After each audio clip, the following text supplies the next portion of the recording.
Welcome to this week's installment of Confessions of a Fitness Professional. I'm your Fit Pro, Andra Anderson, and this is my week of wellness. I am coming to you from Chicago. So my husband every year goes to this conference and I like to tag along, and I go to dive into things. I like to take classes, sort of take a mental break of the week, and then in the evenings we get to explore a city together. Now, this is the first time it has been a repeat city. So last year was in Chicago, this year it's in Chicago, next year it's actually in Denver, which is like my love place. I absolutely love Denver, so I'm really excited for that. But you need this. If you are a fitness professional, and here's my confession, I needed this. I know we're not supposed to say this, but I took a yoga class on Sunday night that fixed me. And we're not supposed to say that because it is a practice, you gotta keep going. But that class healed me in a way I didn't even anticipate needing to be healed. So let's back it up. And please forgive me. I'm doing this with the best lighting possible in the room, which happens to be the little windowsill. And cities are noisy AF. So you might hear drilling, you might hear ambulances, police cars. This is not my typical studio in the woods where you hear birds. You're gonna hear a lot of noises. So I apologize for that in advance. Hopefully it doesn't come through too badly, but okay, so let's back up. What am I talking about? So I decided I started doing this when I quit my first professional job. That was 7 years ago. I decided I needed a break. And in my very first professional job, I thought I was the best worker ever because I never took vacation days. There were lots of days already that the place had planned that were off. So a long winter break, a day for spring break, lots of holidays. There were lots of great days off already. And I thought I was being a good worker by not taking my days off. And I did have a mentor and a boss who kind of suggested that taking days was sort of weak, and that if you showed up on time for work, you were late, things like that. I mean, all of those corporate things that I think are now ingrained in millennial culture that Gen Z, bless all of you, are tearing down. And I was recently reaffirmed when I was looking to leave that job. I felt hopeless. I felt like there was nothing else I could do. I felt like I had spent all of my time as a professional in this position, and there was, nothing really that great that I could dive into. So I limited myself in my search. I really didn't look for the jobs that I probably should have been looking for, that I absolutely was qualified for, but I had myself thinking that I wasn't qualified for those things. So I was looking really just for anything. And I did find one job that they were willing to meet me at the pay level that I wanted. They were going to actually create a title and a position for me that best represented my skills in the workplace. And part of me wanted to take it because it was an easy route. It was a guaranteed job. But the culture of that company, and I'm glad that I had people on the inside to kind of let me know about it, it was very much like that first job of, if you aren't 30 minutes early to work, you're late. If you don't speak up to offer, to initiate tasks, you're wrong. If you say anything in a meeting where there are people that are higher levels than you, you're wrong. You're just there to sit and observe, and you don't get the chance to say anything. I'm really glad that I didn't take that job, and I took the risk, and I left having nothing else planned. And it was at that time, I think that was the first year that my husband went to this conference, and on a whim, I just decided to go. I had all these vacation days. I was like, you know what? I'm leaving this job. Like, here we go. And I just spent the days doing whatever the heck I wanted. And that was amazing. So moving forward from that, I've been really intentional about how I'm using my time on these trips. So one of them was in Orlando. So that was my very first time going to Disney, which was so fun. And then we had one in Seattle, and I got to kind of explore the city, try out different coffee shops, try out fitness classes, and I loved that. So then I decided, okay, this is gonna be my week of wellness. When he goes on this trip, I'm going to tag along, and I'm gonna find the best that the cities have to offer, and I'm gonna allow myself to be a student and try all of the things. And I'm telling you right now, you need this. If you are a fitness professional, if you are able to do this, and you don't have to spend money and go somewhere extravagant, it could literally be in your hometown. Just take a break, halt your services for a week, you'll be fine. There are 52 weeks in the year. If you halt services for 1 or 2, your business is not going to crumble. People will understand, and it will give them a break too. They'll be like, oh, no burpees? Oh, sad. I'll so miss you. No, I miss them. I do miss my fitness people, and I cannot wait to dive back in on Saturday when I return.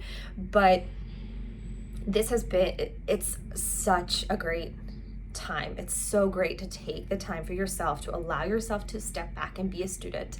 And if you're listening to this and you're not a fitness professional, there's something like this for you too. Just taking a break will allow you to come back feeling rejuvenated, restored, and be intentional with that break. I mean, if you give yourself a little bit of time to sort of just like couch rot or bed rot or whatever, but give yourself something creative or fun to explore or to do. And again, it doesn't have to be extravagant. My times have gotten a little extravagant because of the stuff that I'm trying, but it doesn't have to be. And I loved being able to come back to a repeat city because I already kind of had a lay of the land, and I've already sort of tried things that I saw last year. I was like, ooh, when I come back, I want to try that. I want to try that. I want to try that. So let me let you in on what has been happening with my week of wellness. I started with a core power yoga class. Now I have seen core power. I first saw core power classes when I was recruiting in Colorado, and they were huge there.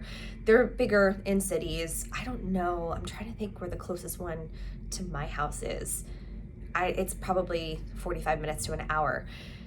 So it's this studio environment where they have a few different varieties of yoga, but they might have some slower pace, but there's like sculpt, there's a power, there's a heated, there's all kinds of things to work you to a peak pose. And the one that I chose was called a C2 core power yoga class, which was open to all levels, but the description sort of lent itself to somebody who's been practicing for a little while. You know, as long as you know key names of poses, and it is heated, and it did move faster like a vinyasa class. So if you were looking for more of an intentional slow down, C2 is just not it, but they had a really great set of descriptions on their website. And the C2 just happened to be the timing on my first day here that I could make. It was the only one that I could make. So that was awesome. And we worked on hurdler, which is one of the first balances I ever learned. Ekapada Kunyasana 2, if you like the Sanskrit. And that was refreshing to kind of jump back into that. I haven't really been deliberate about practicing arm balances for quite a while, but it was like riding a bike, and that healed a part of me. I've been a little more lax in my personal practice. I haven't really gone to a lot of yoga classes in the last year, so knowing I had that on the schedule was just amazing. That was awesome. I felt so good. I felt alive, and I didn't realize that I needed that healing. I didn't even know it. But I'm in this weird place right now where professionally I feel a little bit halted, like my own doing. I want more. I want different. I'm ready for something different. So I needed that pause, that step back, that reflection to allow myself in a different creative space. So that was amazing.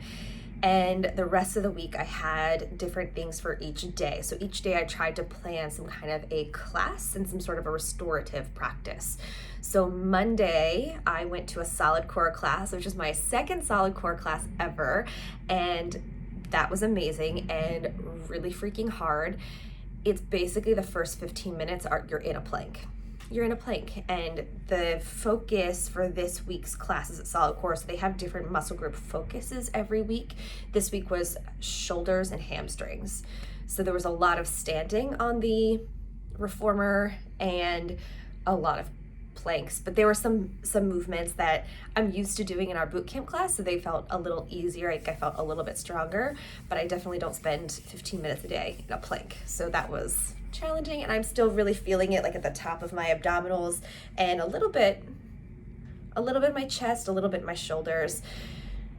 That was really fun to dive into. And then my restorative practice that day was hot cold therapy, so doing an infrared sauna and coupling that with a cold plunge. And it was supposed to be done in a series, so you would do like 9 minutes in the infrared sauna, 3 minutes in the cold plunge, 3 minutes in just the room temperature air before going back into the sauna, back to the plunge, back to room temperature. I did not make it to 3 minutes in the cold plunge. This was my very first time cold plunging, though I'm not a stranger to an ice bath when I used to do long distance training and I thought I needed to run every day, and I'm healed from that. I would do an ice bath after a run just to sort of help with recovery and all of those things. I might have made it to about a minute in the cold plunge the third time through, but it was like 48 to 50 degrees, and the infrared sauna is, I think it got up to 149, 150 degrees. I love the infrared sauna. Heals as well. I love the heat. Coupling them together was interesting. I could see how adding something like that to your routine regularly would really help fight, feeling, maybe even like I could see in a city like Chicago, it would help with seasonal depression. I think it would really help with overall active recovery, allowing yourself to just feel alive. So I highly recommend hot cold therapy. And then I did a little shopping on Michigan Ave. I came here knowing I wanted to hit up a few of my favorite stores and just sort of see what styles they had. So even though some of the stores exist near me, I don't go there. I just don't go. So I like to shop when I'm traveling and sort of see, are there different things that are here versus what might be at home versus what you could find online. And it's just fun to sort of look around and see what's out there. So I got some new things for classes, some new shoes and all those things. So really awesome. Just a good time too, just to have to browse, just to have to hang out. That was really needed. Then my second day that was the second day. Then the third day, I tried EMS training. So I need to do a deeper dive on this one, but it's a short 20-minute workout that it's supposed to replace your 3 to 4 classes or workouts a week for strength. You are put into a bodysuit and then given a vest that has all of these different things hooked up to it. So it's like 10 different parts of the body. So chest, shoulders, biceps, triceps, glutes, hamstrings, quads. Core. My core is still so sore from this. So they hook you up. It's electromagnetic.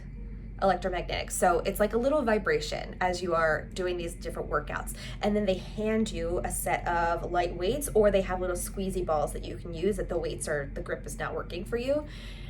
And I think it's really designed for the person that just doesn't want to work out, but wants to feel like they worked out and have the aesthetic of working out.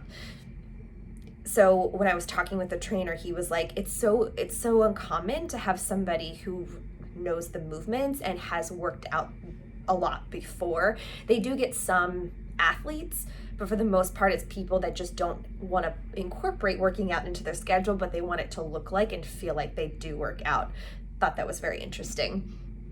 So you're hooked up to this machine, and it has like a little red line that's a break, a pause, and then it has a yellow line that's like get into your position, and the green line is hold.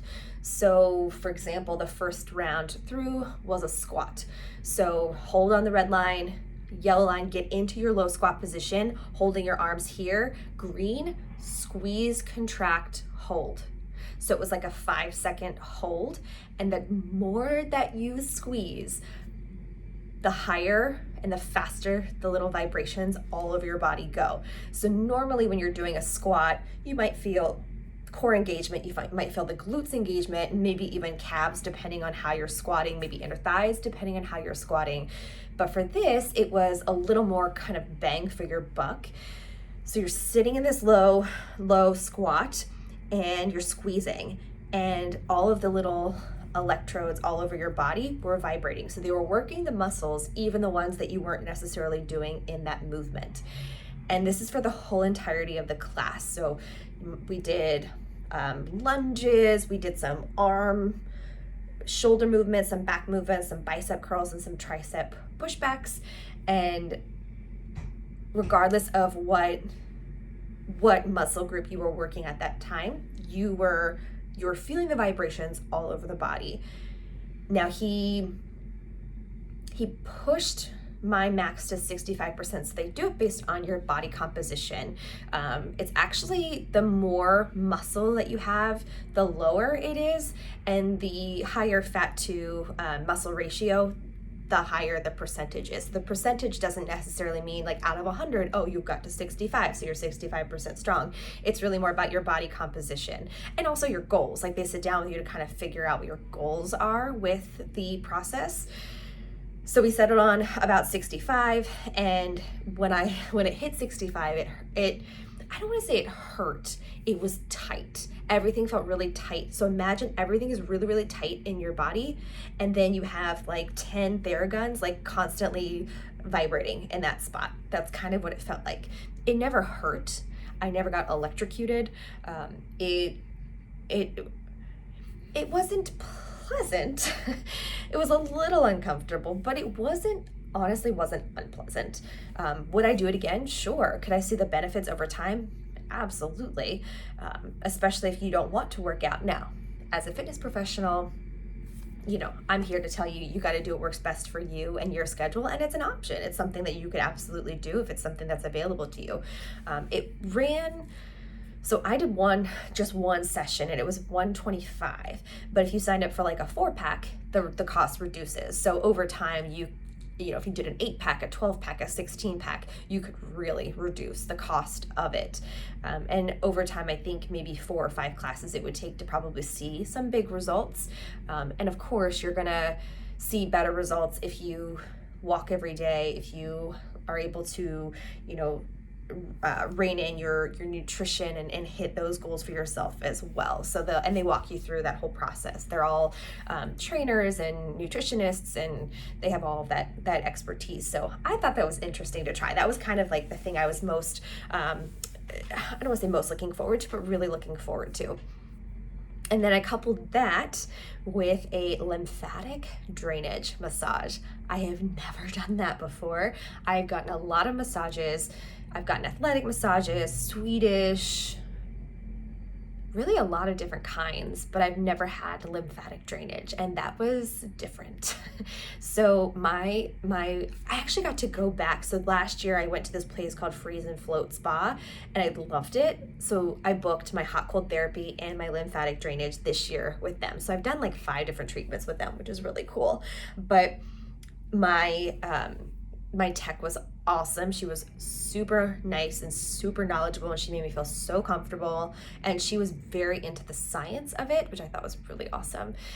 So she would do pushes on the lymph nodes in my body and then work to pull away or pull toward it. So a lot of it depends on the place in the body. So some of it was pulling toward the heart, some of it was pulling away and around, back up.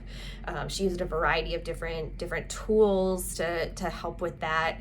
And before starting the massage, I had a wrap, which they put this topical magnesium on your lymph nodes, and then they wrap you and have you sit in the sauna for 30 minutes.